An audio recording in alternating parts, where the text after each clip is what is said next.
Welcome back to the shop update number 1. I'm Josh at Sanders Street Rods, and today I'm going to talk about Travis's 1967 Chevelle. A little bit of history on the car. Travis bought the car, must have been 10, 11 years ago. Travis wanted us just to paint it initially. Him and his brother just started a business, and that's where we were going to start, and Travis was actually going to put the car back together himself, was the original plan. So Doug and I went through, it was aftermarket fenders and a lot of really poor fitment, and we fit the car up, painted it, and sent it back to Travis. Over the next 5 years or so, the business got busier, kids, all this kind of stuff. He never got to it. But he got to a point where he wanted to have us finish the car, and he wanted to really do it the way he wanted to do it. We started off with a Art Morrison chassis. It's just a great platform. It's way more rigid. It gives us the stance that we want. It allows for a wider tire in the rear, the way they orient the frame rails in the back. It's all coilovers. It's a great starting point. They even have, LS motor mounts.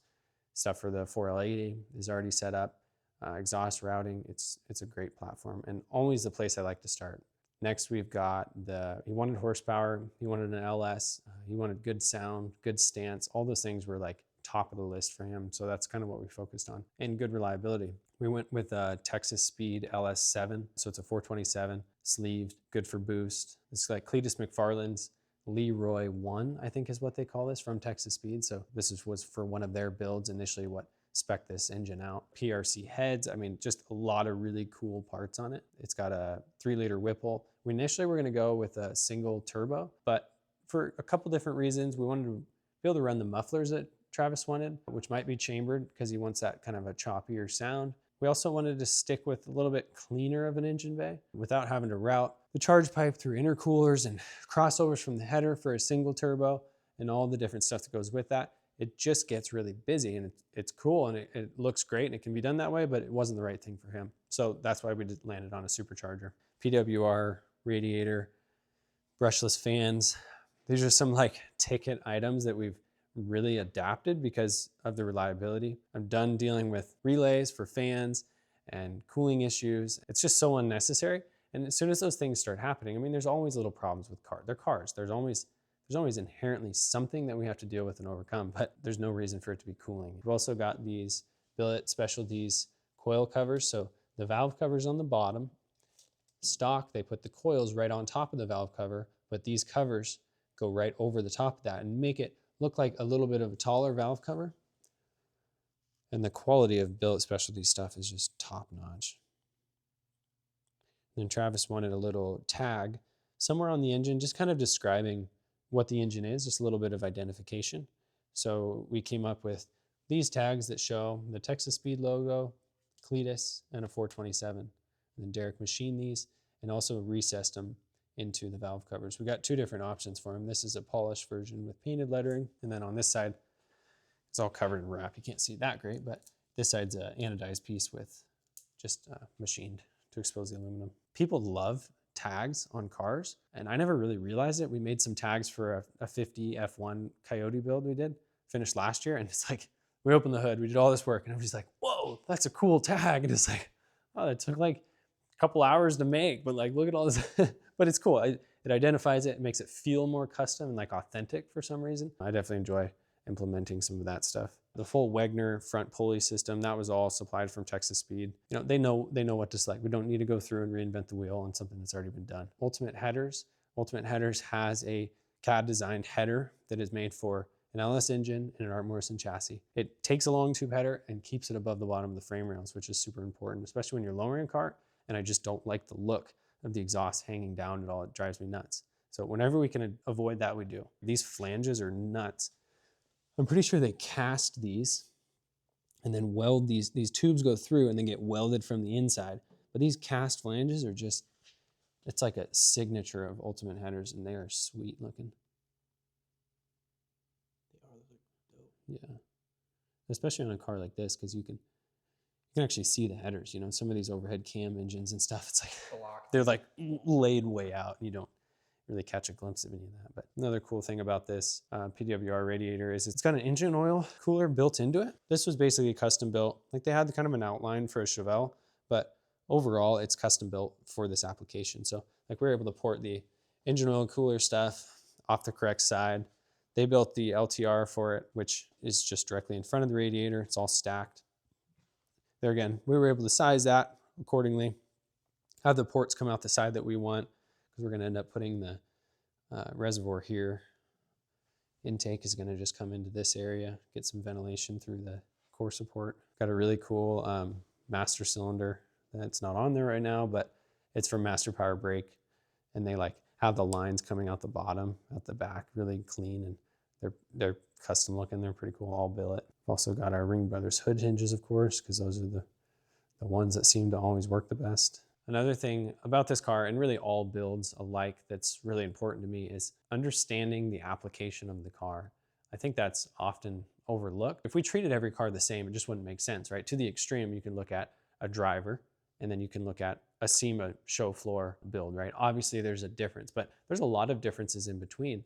And when we're building these cars, I and all the guys are tasked with 1,000 little decisions that we have to make along the way, that we align with what the customer ultimately wants. Some customers are super involved, some are not so involved, and we have to adapt to that a little bit too, and it's really important to have a successful build. There's a lot of conversations before we start a project, and then during, and then inherently things always change a little bit, so we have to be fluid and open to that. But just trying to target what the customer wants as early on as possible to help us make those decisions is super important. Like what's really important to them and what fits within our quality standards, right? Those two things have to align, because there's certain things we just won't do, obviously, but yeah, we're always dancing that line of what these builds should look like, and ultimately what's going to make the customer happy and what's going to deliver them the car that they want, because that's what we're here to do.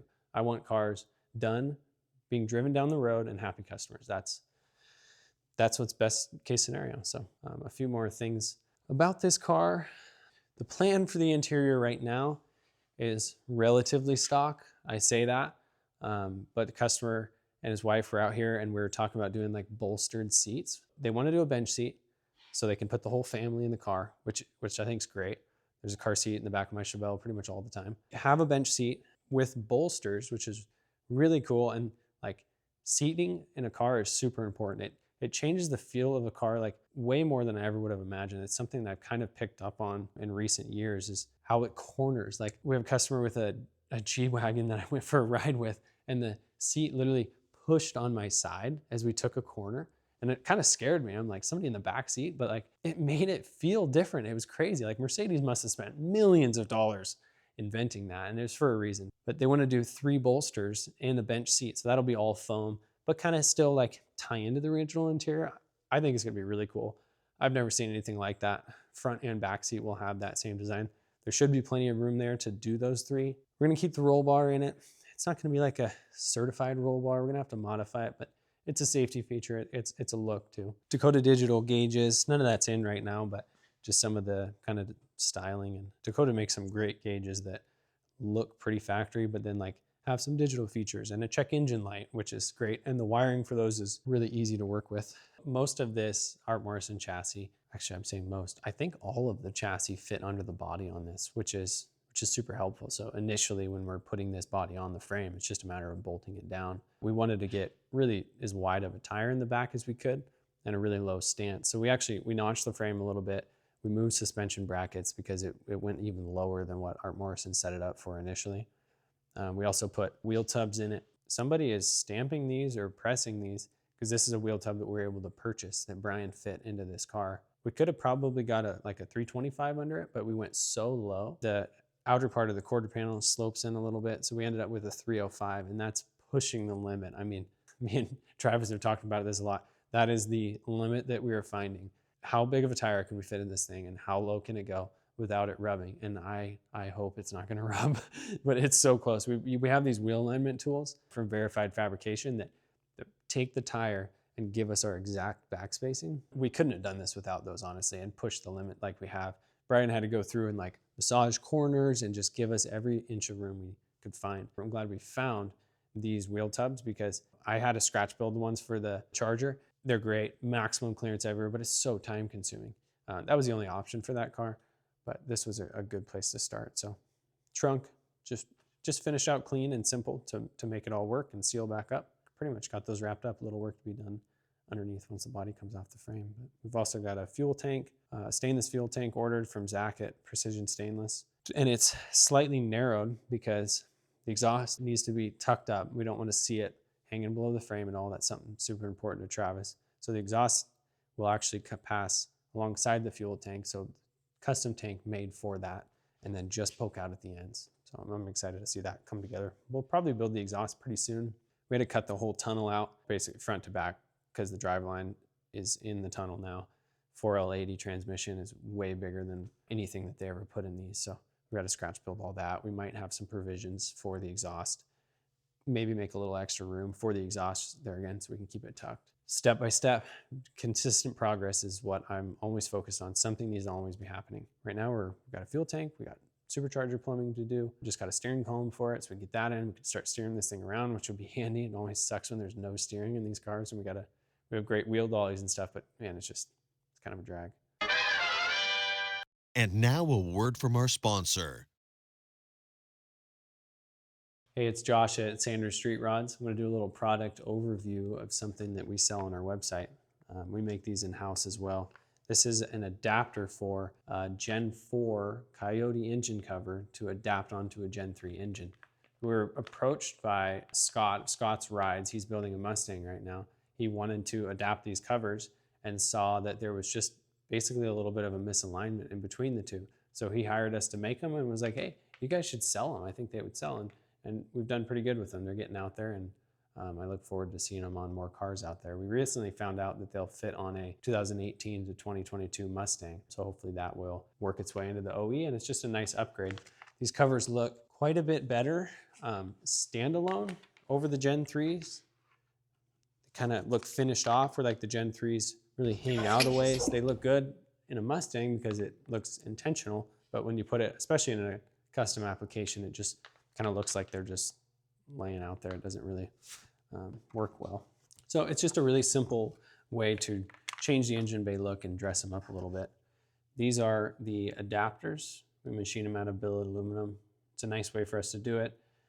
We never have to worry about any heat issues with them. They're low volume, so it's easy to machine them in small runs, which works out well for us. They go in the original grommets, this little ball stud clips in there. So that basically moves the mounting point to the correct spot. And then you take this cover, line them all up with the new grommets for the ball studs, and clip them all in. And it works really good. So it's just kind of a nice, simple solution. This was a build that we weren't going over the top on. It was more about function than aesthetics. So it was a simple, clean way to do it. So we're really pleased with how that worked out. This is in a 1970 Bronco with a Kinser chassis and a Gen 3 Coyote, full build that we're doing right now. We've seen these covers go in Fox body Mustangs. Scott's was like a 66 Mustang, and then the 2018 to 2022 Mustangs. We've also got a Ford truck project going right now with the Coyote that it's going to go in. So like dent side and bump side Ford trucks, this will go into those. It's a good solution.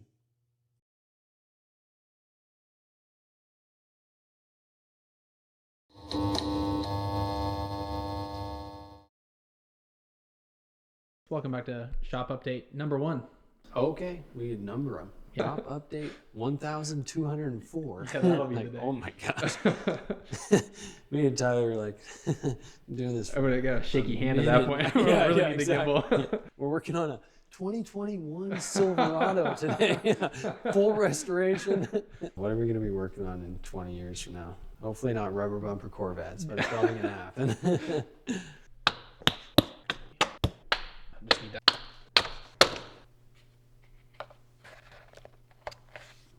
Do it again. Your hand blocked in, John. I'm sorry. I was trying to not, but I didn't also want to look like a weak sauce that can't push it in.